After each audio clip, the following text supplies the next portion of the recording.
Step 1. Disconnect the air supply. Purge any residual air from the machine.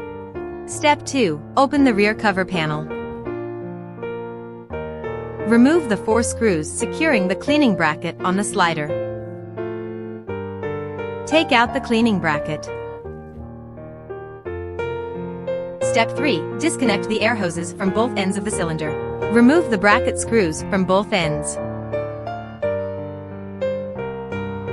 Carefully remove the entire rodless cylinder. Step 4. After removing the rodless cylinder, detach the brackets from both ends. Install the new cylinder. Attach the brackets, ensuring that the bracket nuts are not tightened yet.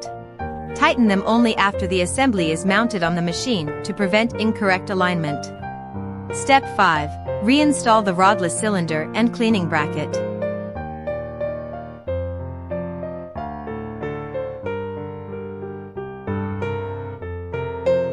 Reconnect the air hoses and restore the machine to its original state.